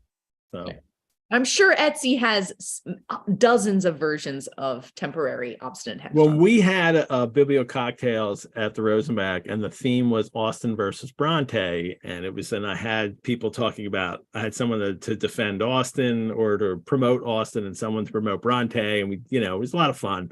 But we had temporary tattoos there too, and I had a big Austen head, and I put it on my one arm, and then that was how I revealed my choice for the party. And the news was covering it. There was a news organization, and they ran an article about it. And they said, and Edward Bennett has a tattoo of her head. And I was like, yes, they thought it was real. And I said that to the reporter, and they were like, oh, all right, and they changed it. I was like, no, don't change it. Let people think I have that. But they had to change it because they're real reporters. There was a journalist, couldn't, let it go. So, but for a moment there, some people read that I had an Austen head tattooed on me. So I should have done it. I should have then gone and done it. All right. Well, I'm certainly not truly holding you to account in this moment, only jokingly. Is like, then why did you do Sundays with Jane Eyre before we did Austen Mondays? I'm not really holding you to account for that. I also love Charlotte Bronte. I measure my affection for people in my life and authors that I love by how I throw shade at them. My shade on Charlotte Bronte is, why so much descriptions of furniture, Charlotte Bronte? Why do you think I care about that turn leg and those drapes? Don't. All righty. Now we're going far afield. Me. This is a scene that Bronte would have loved. And not admitted to loving. Well, the way this, Lady Catherine continues, and she tries other arguments, about the family, and again, it's this family fortune connections. And she confirms here what we know in the novel, that it's Darcy's mother who does actually, she is noble. She does come from aristocracy, as does Lady Catherine. It's just that they have, and then she talks about the upstart pretensions of a young woman without family connections or fortune. And but wait a minute, at some point, a Darcy of inferior birth married into that noble line. Right. And that when Elizabeth then talks about, I'm a gentleman's daughter, and Lady Catherine's like, but who's your mother? Like she knows that there's a difference there, but Lady Catherine is, of course, ignoring the original, the way their families were united to begin with, are really the same. That at one point, a guy named Darcy got rich, and he married a noblewoman, and that's. Or maybe it's okay because like a guy named Darcy got rich and his like great grandson married a noble woman. Like give it a few generations. Yeah. The fortune on both sides is splendid. Yeah. If I were directing, that's probably more likely. Yeah. Yeah. As Lizzie says, in marrying your nephew, I should not consider myself as quitting that sphere. He is a gentleman. I am a gentleman's daughter. So far, we are equal. So my toxic trait, as the kids say, as a director, is so I will just give obsessive notes on like one moment in a play, and I'll just tinker with it until the actor is sometimes like, can you please just leave me alone? If I were directing Pride and Prejudice, boy, as a full production, I would love to do, it would be this moment. So far we are equal, Lizzie says. And Lady Catherine says, true. Oh my God, I would have so many notes about like, okay, try it like this, try it like this, try it like this, right? Because it's like, how much is she willing to admit in this moment is my big question. Mm-hmm. Is it just the wind up to, I'm getting to your mother? Does she have to concede anything? Mm-hmm. Is there pleasure in the concession as she aims her own weapon? Like, sure, let me give you that one while I'm about to like strafe machine gun fire at you. And you're like, there's just a meal. There's just a meal in that moment. You are a gentleman's daughter, but who was your mother? Who are your uncles and aunts? Do not imagine me ignorant of their condition. Condition, such a good word. And Elizabeth as well. If Darcy doesn't object, so what? She's just got the reply for everything. And then finally, Lady Catherine is, you have to promise me you'll never engage. She's like, no, I'm not going to promise that. Oh, but you skipped my favorite little bit. Again, this is one. Go ahead. Always run long. I'm the worst. Whatever my connections may be, as you just said Elizabeth, if your nephew does not object to them, which again, she doesn't know he doesn't, they can be nothing to you. Tell me once for all, are you engaged to him? And here built into the text is that little beat of thought, that little measurement that Elizabeth has. Though Elizabeth would not, for the mere purpose of obliging Lady Catherine, have answered this question, she could not but say, after a moment's deliberation, I am not. Because the pain in that too, right? Yeah. In having to say, wouldn't it be so great if in this moment she could say, actually, I am, the triumph of it, but instead the revelation of a very private pain, even though Lady Catherine's not going to see that it's a very private pain. Lady Catherine seemed pleased. And will you promise me never to enter into such an engagement? This again feels almost vulnerable. I will make no promise of the kind. Yeah, just Lady Catherine doesn't even know how close to the bone she is here. She just but that's also defiant. That's also, it's defiant, and in a way, it's also acknowledging it's also being a little hopeful that no, if I had a chance to do this over again, I'd have said yes. Well, maybe he still needed to have a better proposal, but I've realized it now, and so it's defiant and hopeful. But you're right, especially in that I am not that kind of. She has to admit that she's not, and she wants to be. Right, and all of that, right? She blew the chance. So all of that is baked into the obstinate headstrong girl tattoo, sticker, laptop decal, book bag, is vulnerable, hopeful, defiant. These are all qualities, right? That may be the patriarchy of a generation before us, and this one too, value. And these are all expressions of a kind of strength. Yeah. And now it's really now, she's really, asserting herself, I mean, then it's a paragraph of Elizabeth, like that. I shall certainly never give you, a promise like that. I'm not to be intimidated. Your logic does not hold. Yeah. Yeah. You have widely mistaken my character if you think I can be worked on by such persuasions as these. I mean, she's really like, and then when Lady Catherine does is her husband, just read the end of that. Like she talks, or you could read that, not so hasty. That kind of. From Not So Hasty. Not So Hasty. Thank you. I was going to take it high. Thank you. That's so funny. Not so hasty, if you please. I have by no means done. To all the objections I have already urged, I have still another to add. I am no stranger to the particulars of your youngest sister's infamous elopement. I know it all. Again, expression of power. That the young man's marrying her was a patched up business at the expense of your father and uncles.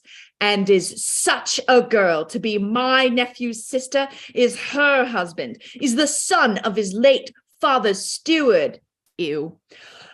To be his brother, heaven and earth. Of what are you thinking?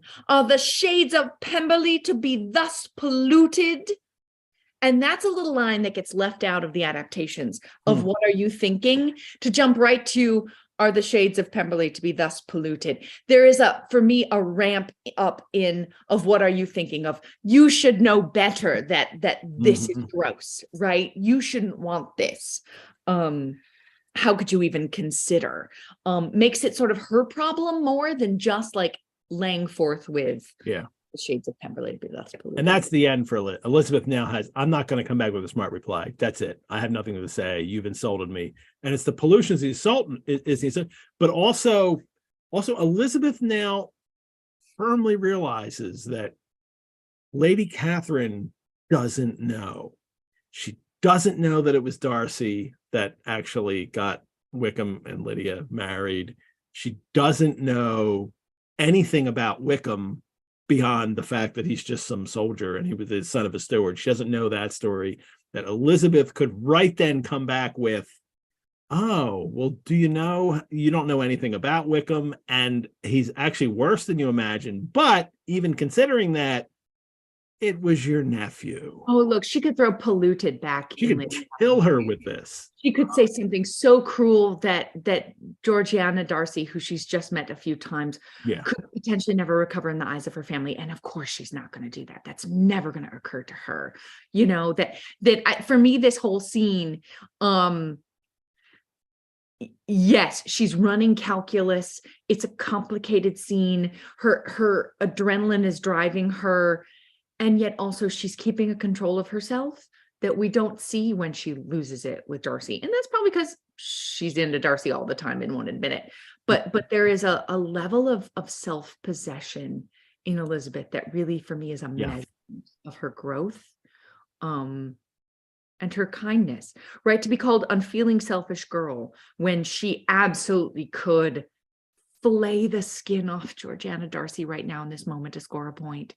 And she's not going to do it. She's not going to do it. She would and also to point out how Lady Catherine knows nothing. Like I'm the nothing girl who knows more about your family than you know. Oh, what a brilliant point, right? When Lady Catherine thinks all the arrows in her quiver are about her power and authority and her knowledge. Yeah, so brilliant. Yeah. So, now Lady Catherine, all right, no, I know what I'm going to do now. Like, all right, go ahead. She has nothing. She has no more arguments to make. She know how to act, but, it's, there's nothing more there's no way she's going to be able to, I think Elizabeth, well, no, we'll get to that in a minute, but her final parting shot. Okay. For my take no leave. Yeah.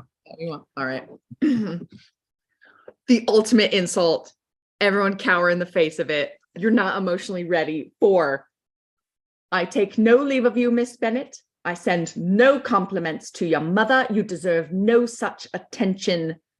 I am most seriously displeased. In our very silly Jane Austen abridged romp, Trevor, who plays Lady Catherine in this moment, goes at his own playing of Lady Catherine. Yeah.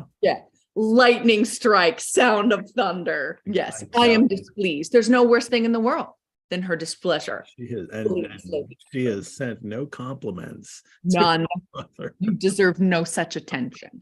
And again, she just mistakes where the nature of power is for an obstinate, headstrong girl like Elizabeth Bennet, who is rejecting some long-held values about our obligations to the upper classes. Poor Elizabeth has to go in and talk to her mother now. And then her mother says, I suppose she had nothing particular to say to you, Lizzie? Like, no, Mom, she didn't. Like, I don't want to talk about it. After she always like, here's what I think happened to you out there just now. And I'm like, what's happening? I can't go into this. Let me tell you what I think happened to you just now. What? Okay. Sure. We did a whole show on that chapter, but we got to do the other chapter. I really want to do one show on that chapter, but I knew I have to get them in. And I love, and there's just a key thing that happens in this chapter we'll talk about now, that I love the balance here. I love this is the Lady Catherine, is, as I said in my email, Lady Catherine is not amused. And now we get to Elizabeth is not amused by what her father is going to say. Like, this is not pleasant experience for her, and I think it solidifies who Mr. Bennett is now. Like, we know, and now we really know. Yeah. And I will not say I was stalling to get to this chapter. I wasn't, because the last chapter is so rich, but my there are many aspects of my father's and my relationship that echo Lizzie's and Mr. Bennett's. And we all know what that relationship is and the beauty of that relationship. The chief difference between my dad and me was that my dad was actually an incredibly kind person whose humor was never at the expense of others, whose humor was all about observations of the absurdity of human existence. And so often people who didn't get my dad thought he was a little weird or dim because he would make an observation sort of in the spirit of like a Yogi Berra, not aimed at anyone, just aimed at the absurdity of existence. So this chapter is very painful for me because it really highlights the differences in this very special relationship that reminds me of mine with my dad, which is that Mr. Bennet, makes satire of everyone. And I find it very painful that he doesn't even know how close he is to the mark. He doesn't know, and he wouldn't if he did, but his powers of observation are limited to making jokes, the point that he would pain his daughter in this chapter. And I hate it. I hate it. I hate it. We're going to ease our way to it, though, because there is something else we have to hit first. First, we're going to talk about, because Elizabeth is like, Elizabeth was what the report of their engagement could originate. From what the report of their engagement could originate. Elizabeth was at a loss to imagine till she recollected of Darcy, his being the intimate friend of Bingley, and her being the sister of Jane, was enough at a time when the expectations of one wedding made everybody eager for another to supply the idea. And her neighbors at Lucas Lodge had let the Collinses know that Jane was getting married to Bingley. But Elizabeth asked the question that never gets answered in this book: who told Lady Catherine that Darcy was interested in Elizabeth, and they were going to get married? Now, there's a John Sutherland has a fabulous essay. He's got 3 books. The one of them is called "Who Betrayed Elizabeth Bennet." That's just the title essay, and it's not a whole book about it. But he does these little puzzles and finds these little things in books, in especially the 18th, 19th century. Like, why doesn't, like, this hasn't been explained. This is a puzzle. And it is true that this is wound up being a puzzle. Now, who started the rumor that Darcy is going to marry Elizabeth? That Lady Catherine has heard, and she comes to and Mr. Collins has also heard it, or has Mr. Collins the one that informed Lady Catherine? Now, Sutherland comes up with, he thinks it's Charlotte.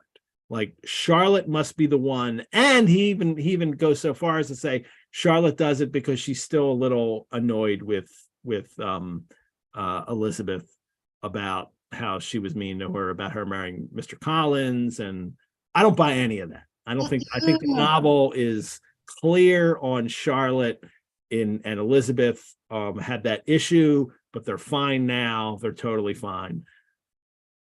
She was 6 weeks at Rosings. Like, yeah, Elizabeth thinks that her contention here is it must be because Bingley and Jane are engaged now and through the Lucases, but that just doesn't hold any water with me. That anybody would say that like the Lucases would say, oh, Bingley got engaged to Jane now. Maybe Mr. Darcy is going to be engaged to Elizabeth. Like that doesn't seem to follow, especially because everybody just thinks Darcy's a jerk. And the Lucases especially all know the story about how Darcy snubbed Elizabeth at the assembly when they first came to town. So as far as they know, he doesn't like her. Or, you know, and Charlotte, while at one time she was like, she was the only one that could see, and she was telling Elizabeth, like, Darcy really likes you. Elizabeth didn't tell her that he proposed to her and she turned him down, but Elizabeth did when every time Charlotte would say it, Elizabeth was like, I do not like him. I hate him. I would never marry. Like Elizabeth has put that rumor to rest. Like even if Darcy's interested, Elizabeth's not interested. So, Darcy's the green eggs and ham of Elizabeth's life. So who started the rumor? I mean, what say you? I think it's Caroline. Oh. I think, well, what has to happen is it has to be somebody who knows that Darcy is interested in Elizabeth, because nobody knows that Elizabeth is interested in Darcy. She hasn't said that to anyone. She hasn't said that to Jane. She is not interested in Darcy, but Charlotte thinks that Darcy is interested in her, and she's right. Carolyn Bingley thinks that Darcy is interested in her, and we know that, and she's very, jealous of that, and has tried to, and said all kinds of things. And Caroline also witnessed Darcy and Elizabeth together at Pemberley when they were both like realizing that they're in love with each other. But the problem with Caroline is that this is not going to help her get Darcy.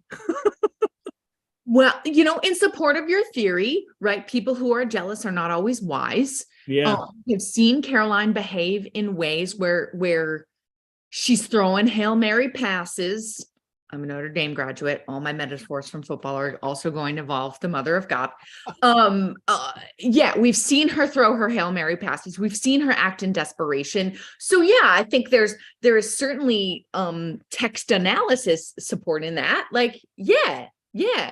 Do you want to hear mine?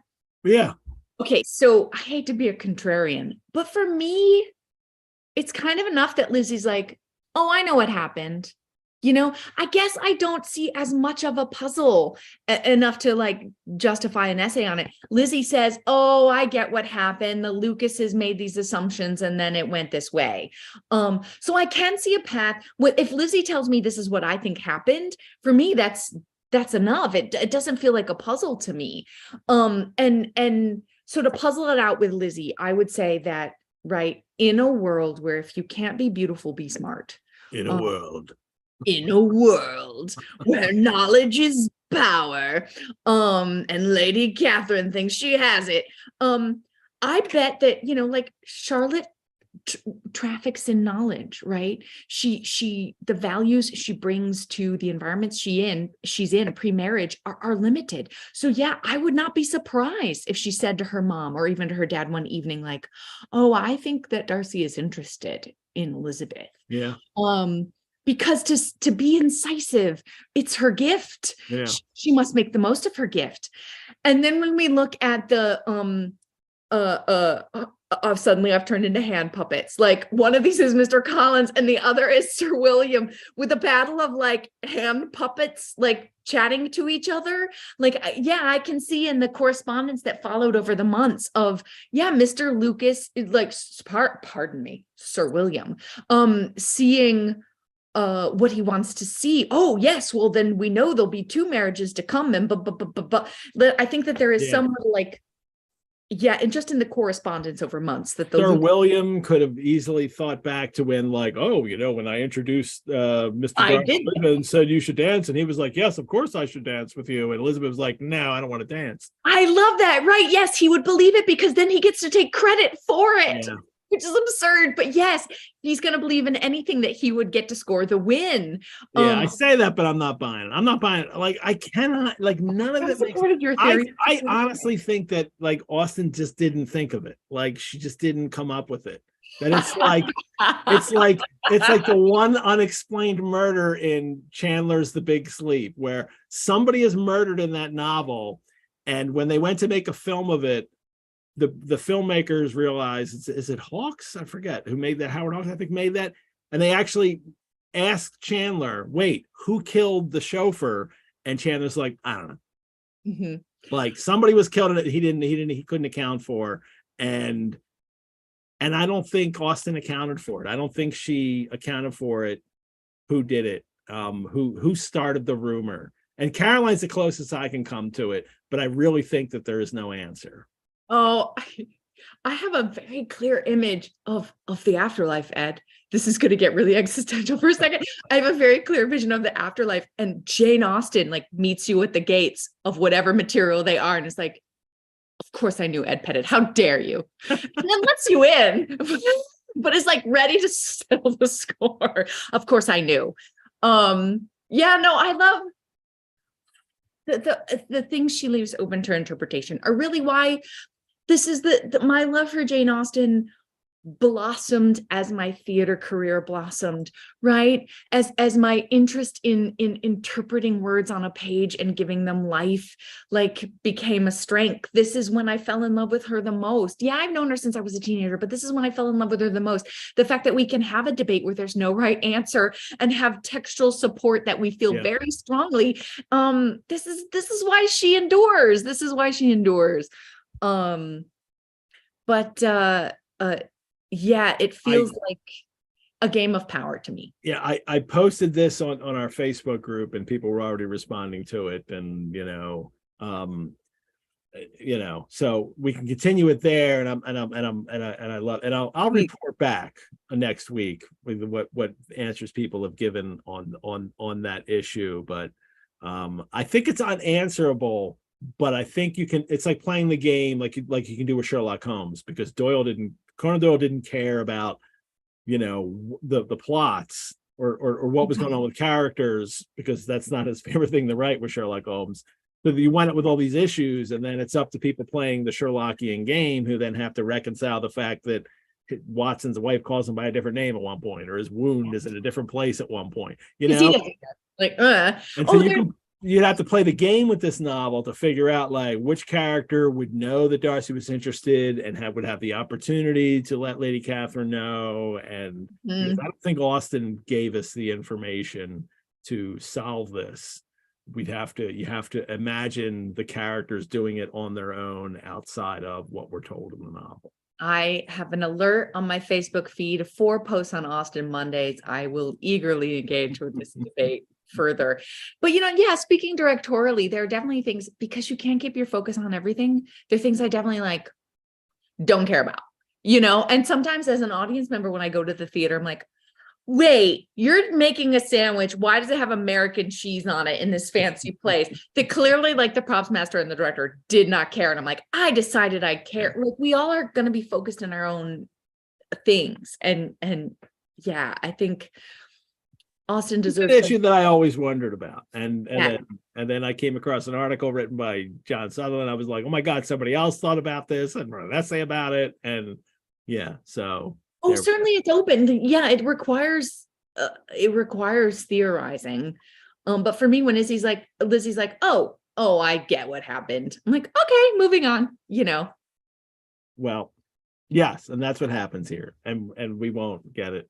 We don't get any answers to it. But anyway, Mr. Bennett discovers it because Mr. Collins writes a letter saying, oh, I guess, I'm congratulating you on the one daughter's being married, but, it turns out another daughter might be married too, and it's Mr. Darcy, and you should warn your daughter that Lady Catherine doesn't like that, and so she shouldn't marry him.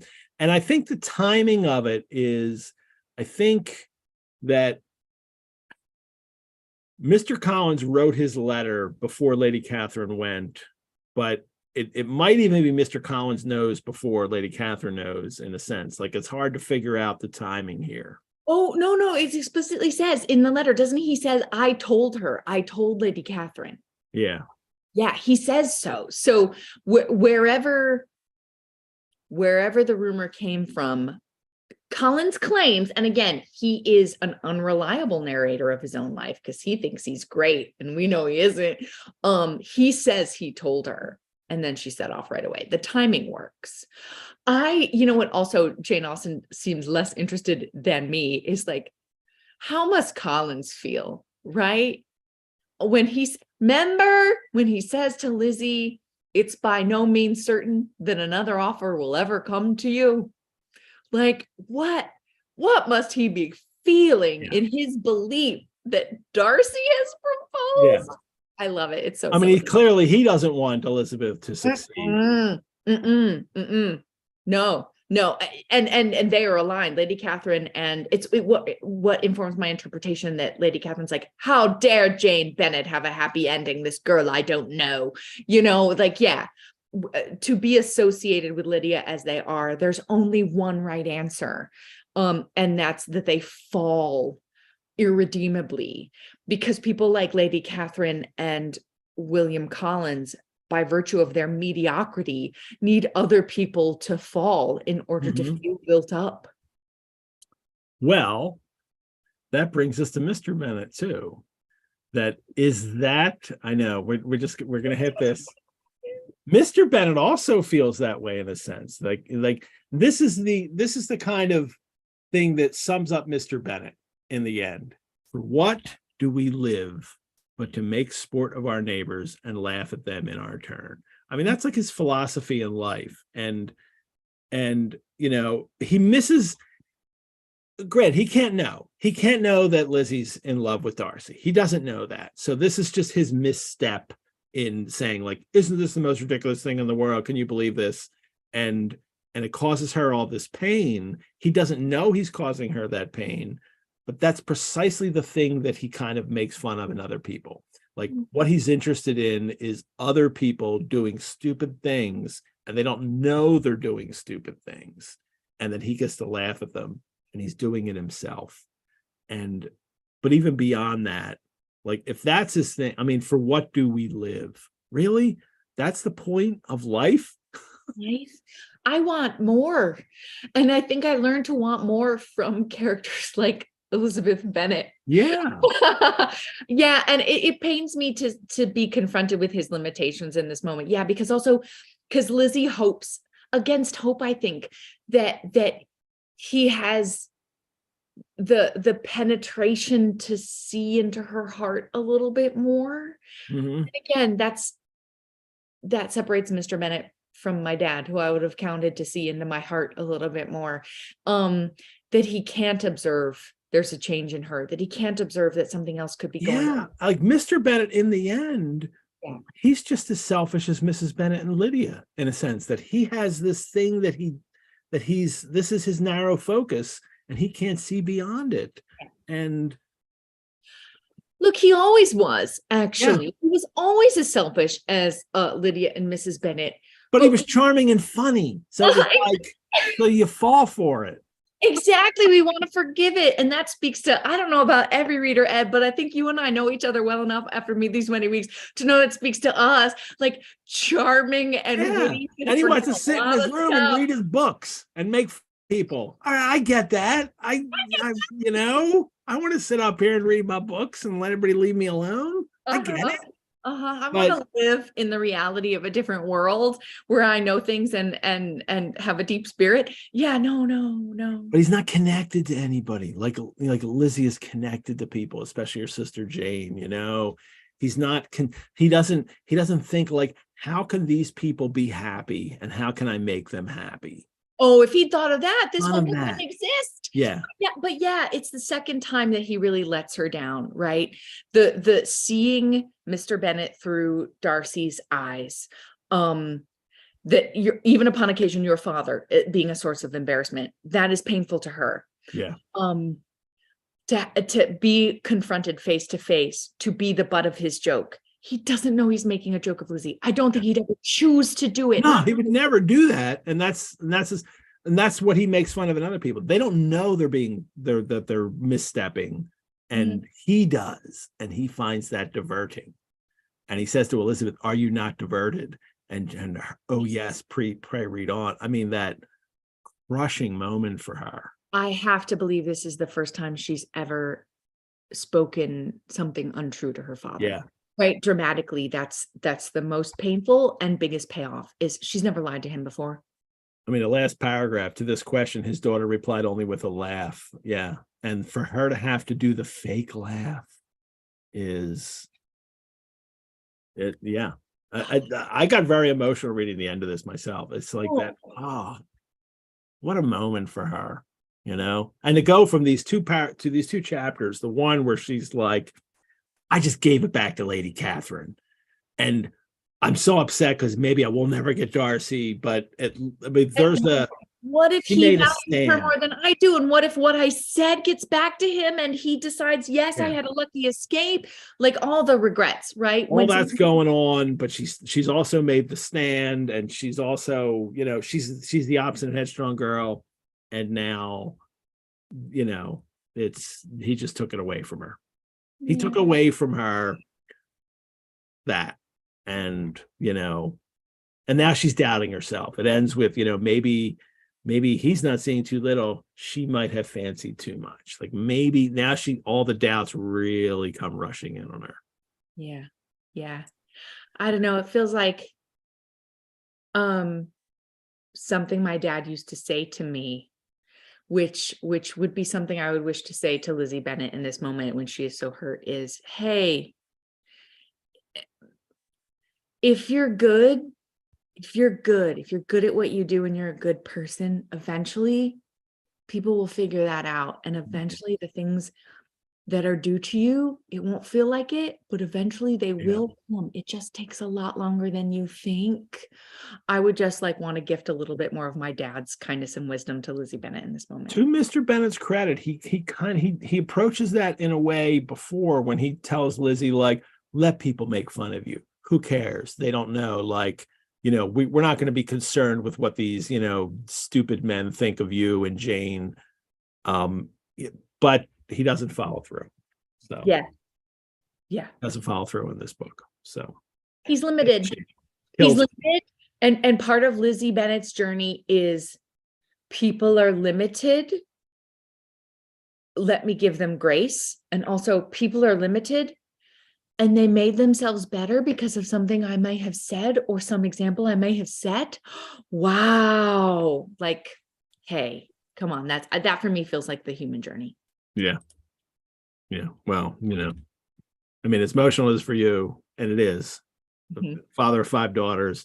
I have so many issues with Mr. Bennet that really hit me. Well, I mean, hey, having met Lulu tonight, she seems extraordinary, right? Like, Great. that's the product of a much more sensitive, caring, astute dad. She's great. Well, but somebody, when she got into Princeton, and somebody was like, oh, well, no wonder, Ed. And I'm like, I didn't do anything. And they were like, yeah, I know. I was talking about your wife, of course. Yes, you're right. I agree with that. That's exactly, that exchange actually happened. So.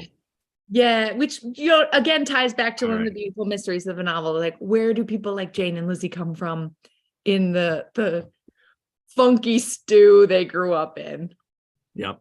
Well, they survived, like many of us do. All righty. Day Nights, thank you all for tuning in today. Thanks to our show sponsor, Lisa Washington. Thanks to all of you who have donated or joined as members over the last week. Your support helps us bring this show to everyone, create other one-of-a-kind programs and courses, and also helps us care for our collections at the Rosenbach. I want to thank, we have like a big week here. For donations, I want to thank Elizabeth B. of Washington, D.C., Beverly H. of Philadelphia, Janice H. of Longport, New Jersey, Alice F. of Audubon, New Jersey, Kirk D. of Huntington Beach, California, and Michael W. from Interlachen, Florida, Interlachen, Interlachen, Florida, who made a generous donation, also wrote to me, Austen Mondays is well conceived and delightfully executed. I especially enjoy your discussions with K.C. MacMillan, who is cracking brilliant, and he did the cracking apostrophe brilliant. Michael also shared his thoughts on Lydia, which I'm done talking about Lydia. So I'm not, but I'll send you an email, Michael, but I'm not going to talk about it on the show. You send me your email, Michael. I am very intrigued by your theory. Some of you who have been joined as members, thanks to Kristen D. Hey, Kristen, I know Kristen. She's done lots of things with us from Paoli, PA. Elizabeth S. of Doylestown, PA. And that's Elizabeth Steele, who is actually one of our Turnabout the Room guests. So thank you, Elizabeth, for becoming a member. Amy D. of Concordia, Kansas, and Kara S. of Philadelphia, who also sent me a nice note. I wanted to mention how much I have been enjoying the Austen Mondays program. It has been really great and inspired me to become a member and check out other programs and courses. Looking forward to the announcement of the next book. Next week, you will find out what the next book is, everyone. You can also help support future free programs at the Rosenbach by entering our Austen Mondays raffle. Congratulations to Paul Soltis, who won this week's Jane Austen package. And this week, the prize is a spot in the online Emma course taught by Juliette Wells, a $200 value. Entries begin at $15, but you can buy as many as you want to increase your chances of winning. And you have all week to enter. I will pull the winner on our next show, May 13th. Like the Austen Monday, subscribe to the channel, leave your comments there. Thanks to Brianna, our chat, Mrs. Reynolds. Thanks to Juliette Wells for taking a turn about the room with us. Next episode, Claudia Johnson from Princeton University will join us for a turn about the room.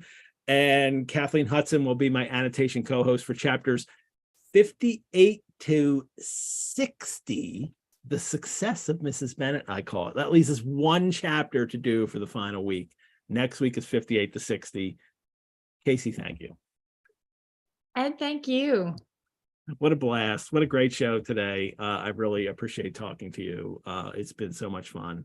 And you're going to be back for the last show. We're all going to be on the last show. We're all going to be back, in which I start a petition for whatever the next Austen book should be, so we can keep this going. All righty. Thanks to Tucker Christine, who wrote our opening and closing credits music. Thanks to my daughter, Lulu, who shot and created the credits with me and draw the name from that today. Farewell, readers.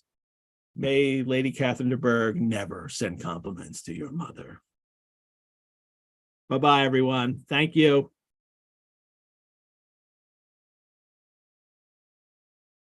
Bye.